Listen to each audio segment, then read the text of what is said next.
When I was a small boy, I remember going into a bar one afternoon with my uncle.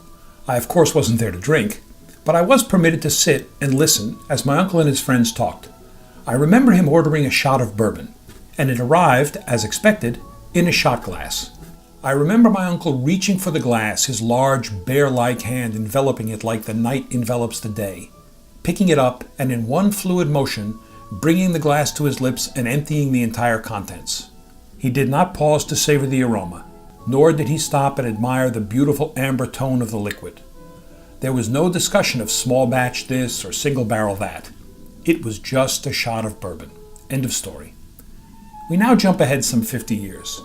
And in that time, bourbon has gone from being something that large men in questionable attire drank freely while standing at the rail in some dimly lit local bar, to becoming something almost elegant in nature. Something to be savored and debated over as one might talk about the fine points of a thoroughbred racehorse. Rare brands are sold by the ounce at fine restaurants for ridiculous amounts of money. There are entire websites and blogs devoted to it. People not only drink it, but collect it. There are even phone apps to help the enthusiast track the whereabouts of rare bottles. It has become an industry with revenues in excess of $3 billion a year.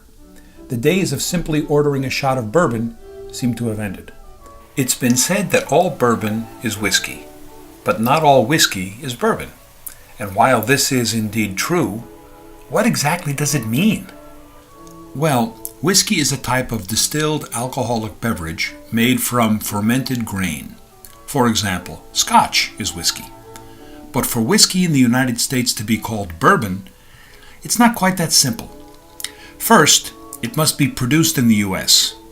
and made from a grain mixture of at least 51% corn. It must be aged in new charred white oak barrels, distilled to no more than 160 proof, entered into a barrel for aging at no more than 125 proof, be bottled at 80 proof or more, and can have no flavorings or colors added. Then and only then can it be called bourbon. What many don't realize is that this criteria, however, only applies to bourbon that is made and sold for consumption within the United States. For bourbon made anywhere else in the world, or that is made in the U.S. for sale outside of the United States, these rules do not apply. Now, of course, many will say that those products are then not really bourbon at all, and I would probably have to agree. But that's a question on which you'll have to make up your own minds. One misconception that many people suffer from is the notion that bourbon can only come from Kentucky or Tennessee. In truth, bourbon can be made anywhere in the U.S., although there are many who will have you believe that the best bourbons come from Kentucky and Tennessee. This is said to be in large part due to the quality of the water in those areas. The story of bourbon's origins differ depending on who you ask.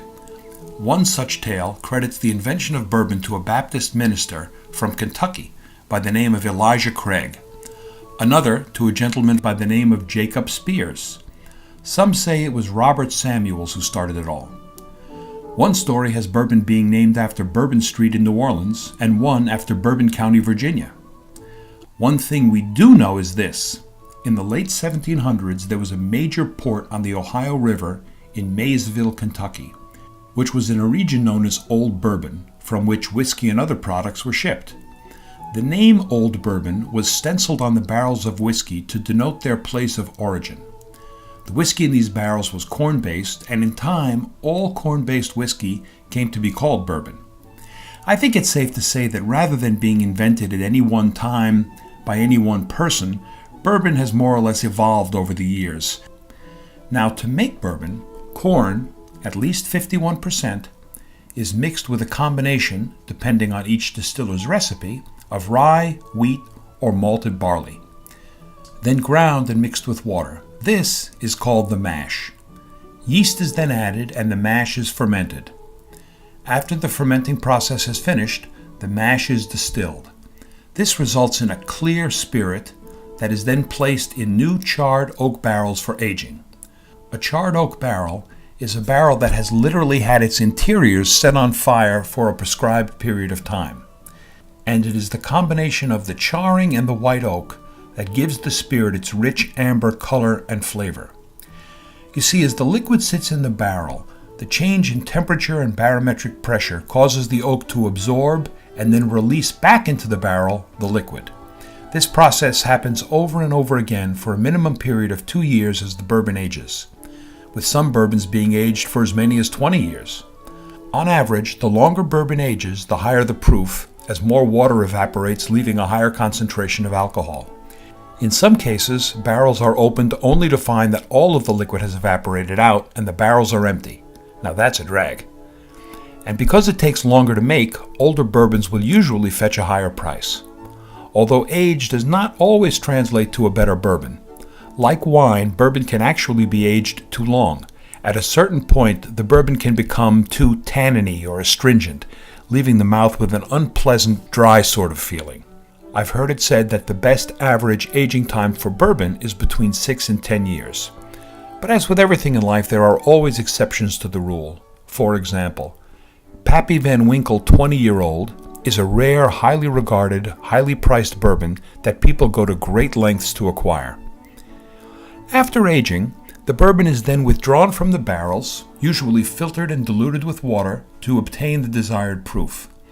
The filtering of bourbon is done purely as a cosmetic measure to keep the bourbon looking as clear as possible while sitting on your liquor store shelf. Some say that the filtering process detracts from the flavor of bourbon, but here again, that's a matter of personal opinion. The bourbon is then mixed with bourbon from other barrels to provide a uniformity and consistency of taste and color before bottling.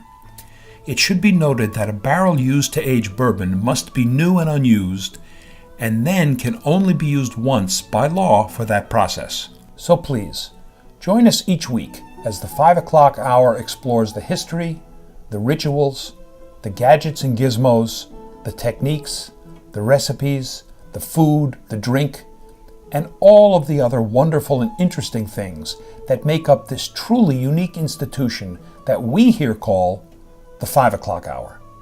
Or visit us anytime at the5o'clockhour.com. And please remember, enjoy the 5 o'clock hour responsibly. Until we meet again, cheers.